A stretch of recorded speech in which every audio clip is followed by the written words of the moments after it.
But we start with the headline that doesn't often show up on the Cover 3 podcast. Massive Louisville Cardinals football recruiting news. And that is not a slight to Scott Satterfield or his staff. I mean, this is just a program that doesn't often pop like we saw this week and like we are starting to see in this cycle, as they landed a commitment from 5-star running back Rueben Owens II. He is the number 1 running back in the 2023 class. He is out of El Campo, Texas, and he chose Louisville over Alabama, Ohio State, Texas, and many others. So a couple levels to this that I want to kick around. Obviously, we will begin, Bud, with the player himself, Rueben Owens II. The running back position, when we see these 5-star guys, I haven't double-checked this. I apologize. But 5-star running backs, not always something that litters the top 32 or top 33 of the prospect rankings.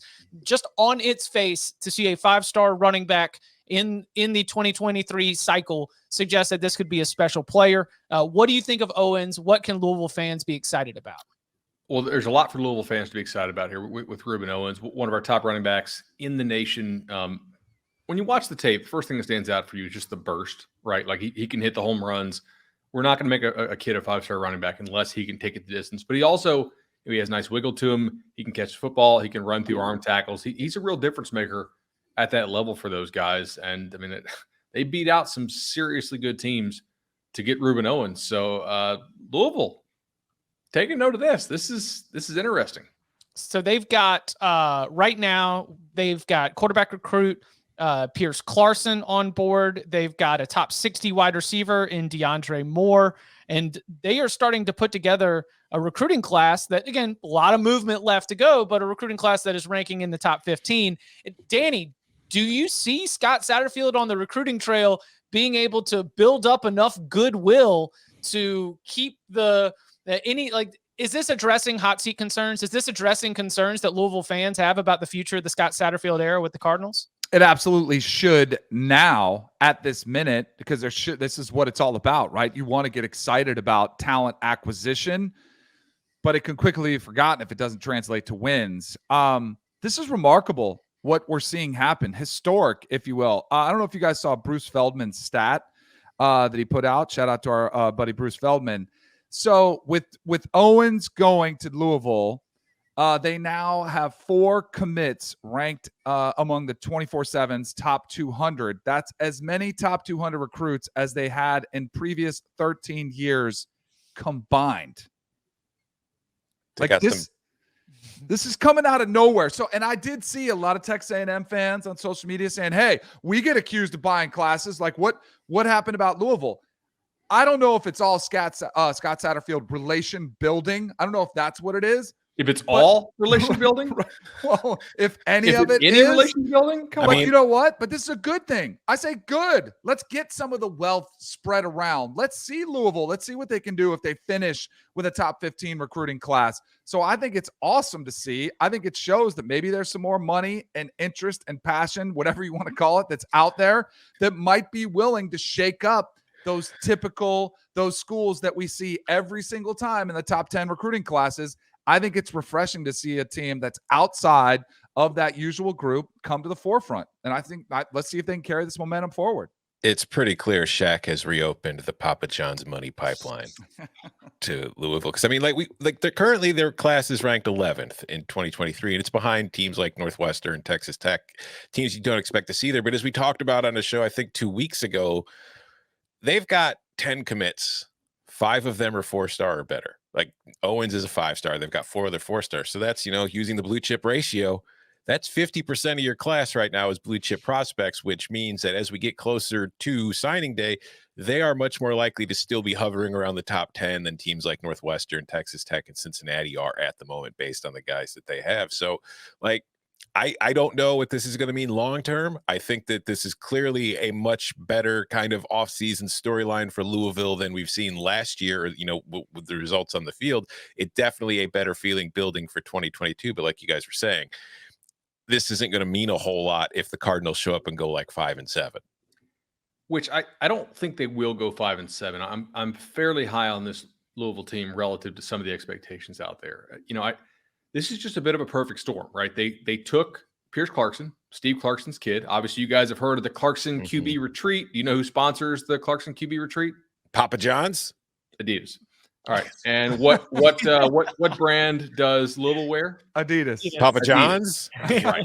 So there's a lot of cheerleading going on from that sector right now, which is great, I think. And I agree with Danny that it's awesome to see other teams get in on the recruiting act. Everybody was all very fearful NIL is going to make 4 super teams only.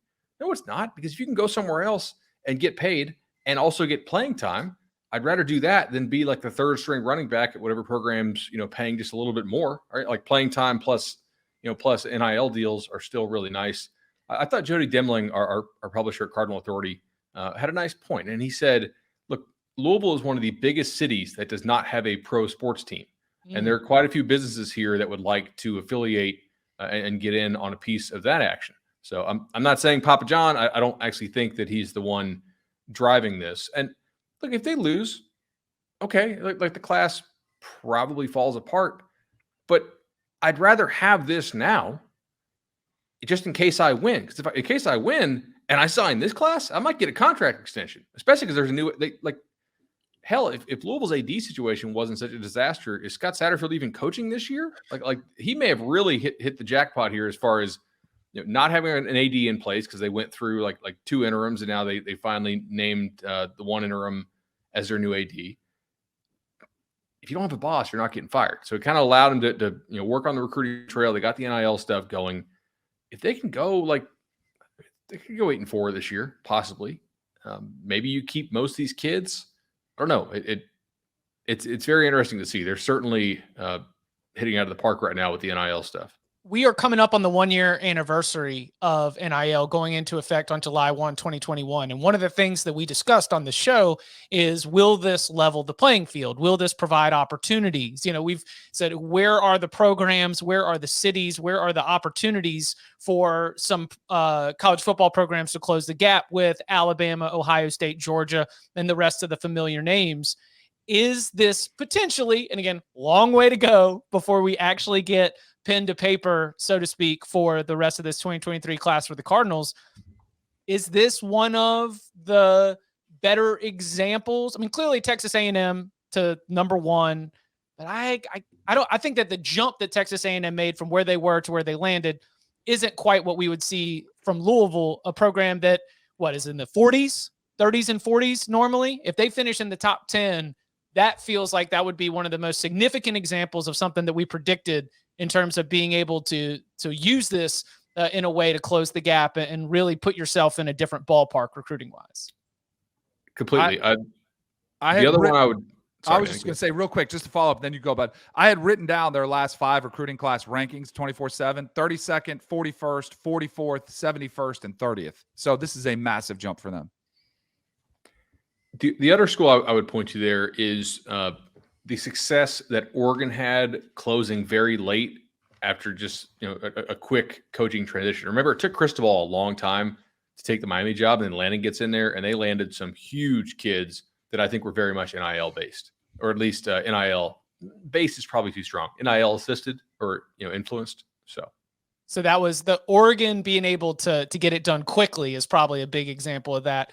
But the overall jump, this is a good example. And look, that is hope, or this is evidence, or this is a blueprint or a playbook for other programs to be able to use. Like when you were going to those boosters, when you were going to those prominent people within your community and trying to pass around the hat, you can now point to what Louisville's done and be like, look, we can make this happen. We got players from blue chips from California. We got blue chips from Texas. Like we are going all over the country to be able to bring in top talent and convince them to come to Louisville. I mean, they got that pony money, baby. You got to expect that they're going to be able to open up the coffers on that.